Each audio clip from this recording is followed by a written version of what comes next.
Thank you very much, Mr. Speaker, for the opportunity to add my voice to the media review budget. Mr. Speaker, if you take page 90 of the budget, clearly you see that this budget implementation has been very unambitious.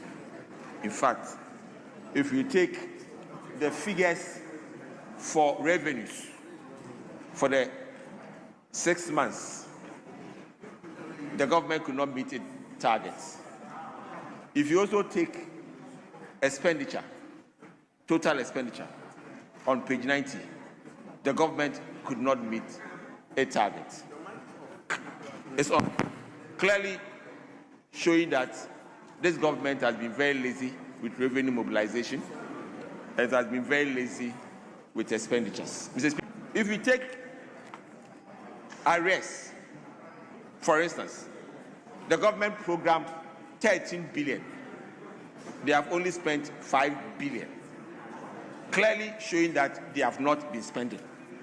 So if you look at the itinerary of numbers on page 82 and 81, where the government runs a lot of numbers, is only to deceive or mislead the public. Mr. Speaker, that is why projects like the Takoradi Market Circle is not being completed. That is why the railway line in the western region is not being completed. That is why the Bukro Agenda 111 is not being operationalized, because the government has been unambitious in spending. So, Mr. Speaker, if the government says that they are doing so much and they are spending, Mr. Speaker, they are just not meeting their targets. And budgets are supposed to allow government to spend. Budgets are not about discipline or indiscipline. It's about spending to meet the targets we've given you to work with.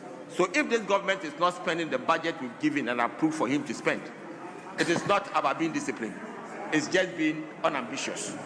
Mr. Speaker, if you also take a lot of the issues they've started themselves with, like the debt to GDP ratio, like the inflation rate, Mr. Speaker, you come to understand one thing. If you take the GDP, the benefit to this country was the $50 billion debt write-off and the 40 billion savings that we got. That is why the debt to GDP ratio had moved from 55% to 45%. And that is what they are doing. On inflation,